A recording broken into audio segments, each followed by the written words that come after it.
दोस्तों, Hindustan copper limited की बात करें तो स्टॉक के अंदर फ्राइडे को बहुत भारी गिरावट देखने को मिली। अब आप ये देख ही सकते हो कि लगातार दौड़ लगा के रोज नई हाई बना के स्टॉक थक गया, प्रॉफिट बुकिंग आ गई जिसकी वजह से भारी गिरावट हुई। लेकिन अब एक बड़ी बैड न्यूज निकल के आ रही है। कंपनी पे यहाँ पे बहुत बड़ी पेनल्टी लगाई गई है झारखंड सरकार की तरफ से। अब इसका असर मंडे को देखने को मिलेगा। तो पूरी अपडेट क्या उसको अच्छे से समझेंगे। कंपनी ने एंट्रीम डिविडेंड का ऐलान भी किया है और अभी आपके पास मौका है डिविडेंड पाने का। क्या ये डिविडेंड मिलेगा या डिविडेंड की डेट निकल चुकी है, इस वजह से आप डिविडेंड नहीं पाओगे। तो पूरी बात समझेंगे डिविडेंड की और समझने की कोशिश करेंगे क्या हिंदुस्तान कॉपर यहाँ से और बेहतर कर सकता है। लेकिन फ्रेंड्स, उससे पहले अगर आप पहली बार हमारे चैनल पे आए तो चैनल को सब्सक्राइब कर दीजिए, एक बेल आइकॉन दबा दीजिए ताकि जब भी नया वीडियो बने पहला नोटिफिकेशन आपको मिले। वीडियो पसंद आए तो लाइक से जरूर कीजिए। चलो फ्रेंड्स, वीडियो स्टार्ट करते हैं। मैं हूं आपका दोस्त एस बी दवे और हमारे अपने चैनल ऑनलाइन कमाई में आपका बहुत बहुत स्वागत है। सबसे पहले हिंदुस्तान कॉपर लिमिटेड के कारोबार की बात करें तो 591 पर क्लोजिंग थी। फ्राइडे को 5.31% की भारी गिरावट देखने को मिली, यानी जबरदस्त गया हिंदुस्तान कॉपर फ्राइडे को। तो ये देख सको कि थर्सडे की क्लोजिंग 624 पर थी और यहाँ पे 606 पर कमजोरी के साथ शुरुआत की और फिर गिरावट का सिलसिला ऐसा बना कि ये सीधा 580 पर हाई पर आ गया।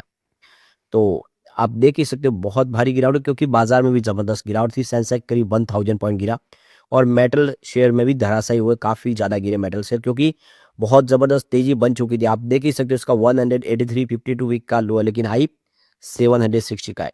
यानी स्टॉक काफी कम समय जबरदस्त दौड़ लगा चुका और ऐसे में सभी मेटल शेयरों में प्रॉफिट बुकिंग हावी हो गई है।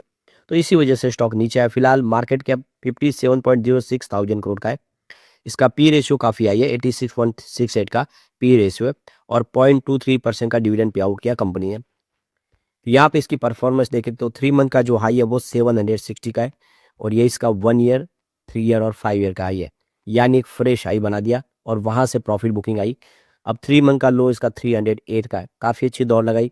1 ईयर का लो इसका 183 के आसपास है, जबकि 3 ईयर के लो की बात हुई मात्र 93 के आसपास स्टॉक था और 5 ईयर का लो 72 था। यानी जो स्टॉक 70 रुपए के आसपास था वो स्टॉक 700 तक पहुंच गया। बहुत ही बेहतर प्रदर्शन किया और उसके बाद यहाँ पे आ गई है प्रॉफिट बुकिंग। यहाँ पे जो बड़ी अपडेट निकल के आ रही है हिंदुस्तान कॉपर के ऊपर, आप देख सकते हो कि झारखंड गवर्नमेंट की तरफ से 929 करोड़ की पेनल्टी आ गई है। इन्हें को डिमांड नोटिस प्राप्त हुआ है। तो इसका अब असर जो है वो मंडे को ही देखने को मिलेगा। तो ये देख सकते हो कि बाजार क्लोज होने के बाद ये जानकारी आई, इसलिए मंडे 16 फरवरी को इसके ऊपर जो भी होगा असर होगा। काफ़ी बड़ी रकम है, 929 करोड़ की रकम है।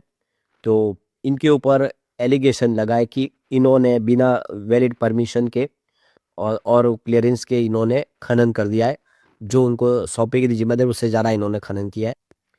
तो ये देख सकते हो कि फ्राइडे को एक्सचेंज फाइलिंग में जानकारी कंपनी की तरफ से दी गई है मार्केट क्लोज होने के बाद कि उनको एक डिमांड नोटिस प्राप्त हुआ है।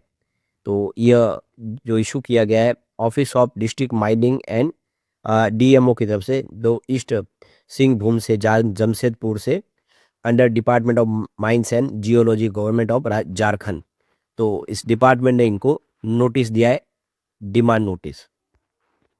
तो यहाँ पे इस नोटिंग के अंदर क्या आगे नोटिस में कि हमारे पास जो डिमांड रखी गई है हमारे से रिकवरी की है कॉम्पेंसेशन के तौर पे 929 करोड़ रुपीज की रकम है। तो ये देख सकते हो कि 929 करोड़ 40,06,240 रुपीज की रकम इन्होंने हमें जारी किया डिमांड के तौर पे। ये रकम हमें रिकवर। तो कंपनी की तरफ से जो जानकारी दी गई है उसमें कहा गया है कि यहाँ पे देख सकते हो कि हमें नोटिस प्राप्त हुआ है, डिमांड नोटिस है और इसके अंदर यहाँ पे कॉम्पेंसेशन के तौर पे रिकवरी अमाउंट दी गई है 929 करोड़ 40,06,240 रुपीज। ये डीएमओ की तरफ से नोटिस जारी किया गया है और इसमें एलिगेशन लगा है कि सूरदा माइन जो है उस पे हमने अवैध खनन किया है। यानी जो हमें परमिशन मिली थी उससे ज़्यादा, लिमिट से ज़्यादा और क्लियरेंस के बिना ये परमिशन के हमने खनन किया, ऐसा हमारे पे इल्ज़ाम लगाया गया है।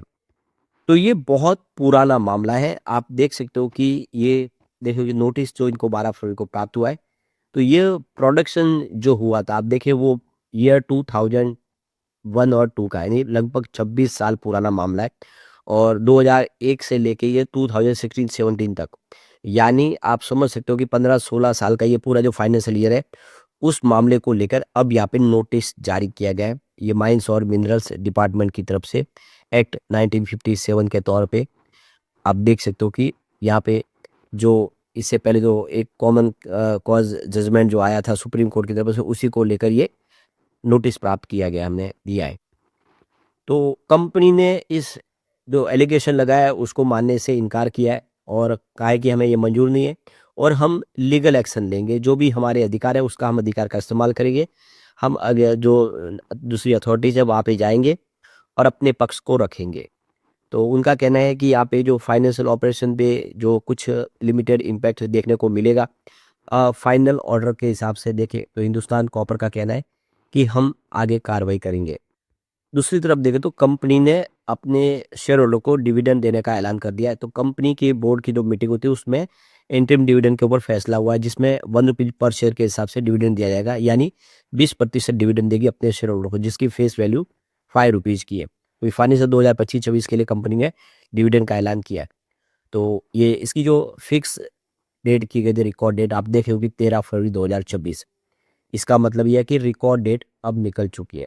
तो अब जो भी शेयर होल्डर शेयर खरीदेंगे मंडे को, उनको डिविडेंड नहीं मिलेगा। डिविडेंड सिर्फ उन्हीं को मिलेगा जिनके डीमैट अकाउंट में शेयर 13 फरवरी तक थे, यानी फ्राइडे को अगर आपके डीमैट अकाउंट में शेयर होंगे तो आपको ये डिविडेंड प्राप्त होगा। अगर आपने फ्राइडे को खरीदारी की तो आप समझ सकते हो आपको डिविडेंड नहीं मिलेगा। तो ये डेट आपको खास ध्यान रखनी है। तो जो भी एलिजिबल डिविडेंड है, जिनके शेयर डीमैट अकाउंट में थे 13 फरवरी को, उन सबको डिविडेंड मिलेगा।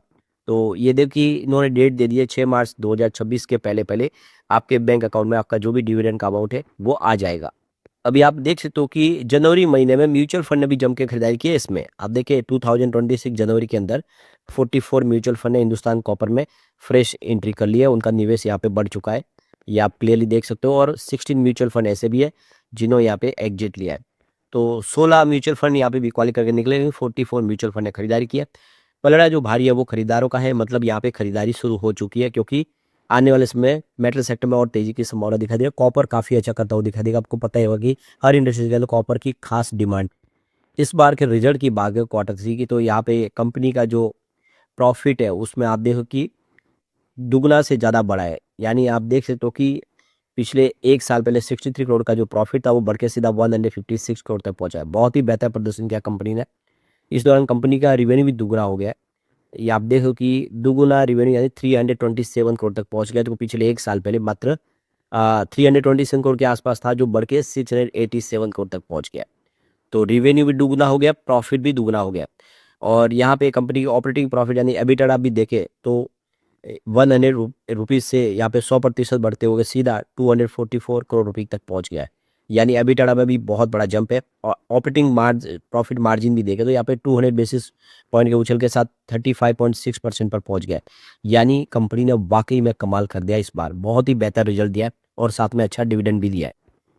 अब आने वाले समय कंपनी की योजनाओं की बात करें तो कंपनी आने वाले 5 से 6 सालों में 2000 करोड़ रुपीज़ के कैपिटल एक्सपेंडिचर के साथ में अपनी माइनिंग जो कैपेसिटी है उसको करीब 4 टन से बढ़ाकर 12 टन करने की योजना लेके चल रही है। यानी 2000 करोड़ का भारी भरकम कंपनी निवेश करेगी। तो मैनेजमेंट ने वित्त वर्ष 2024 में करीब 20% की वॉल्यूम ग्रोथ और 40% से अधिक की मार्जिन का लक्ष्य रखा है। अभी प्रोडक्शन कॉस्ट प्रति टन $5,500 के आसपास है। तो ये देख सकते हो कंपनी का विजन बड़ा है और ऐसे में आने वाले समय ये हिंदुस्तान कॉपर फिर बेहतर करेगा। फिलहाल अभी इसमें और दबाव आ सकता है क्योंकि बाजार में गिरावट का माहौल है, ऐसे में प्रॉफिट बुकिंग हावी हो सकती है। शेयर होल्डिंग की बात करें, यहाँ पे प्रमोटर की होल्डिंग 66.14% की, गवर्नमेंट की कोई भी यहाँ पे गिरवी शेयर नहीं है। एफआई ने अपनी होल्डिंग बढ़ा दिया 6.56% के, जो पिछले क्वार्टर में 5.05% थी। डीआई ने होल्डिंग घटाई है, 5.57% हो चुके, जो पिछले क्वार्टर में 6% थी। म्यूचुअल फंड ने भी अपनी होल्डिंग बढ़ा दी है, 0.73% हो चुकी है, जो 0.49% थी। तो सिर्फ डीआई ने म्यूचुअल फंड घटाई है, बाकी एफआई और यहाँ पे देख सकते हो कि म्यूचुअल फंड ने निवेश बढ़ाया है। जनरल पब्लिक की होल्डिंग भी घट गई, आप देखिए 21.72% पर आ गई, जो पहले 22.81% के आसपास थी। ओवरऑल यहाँ से संभावना पॉजिटिव दिखाई दे रही है। लेकिन फ्रेंड्स, कोई भी इन्वेस्टमेंट करने से पहले अपने फाइनेंशियल एडवाइजर से एडवाइस ले ले, या अपना खुद का रिसर्च करें, क्योंकि मैंने वीडियो आपके एजुकेशनल पर्पज के लिए ही बनाया। वीडियो पसंद आए तो लाइक से जरूर कीजिए और चैनल को सब्सक्राइब कर दीजिए। Thank you friends.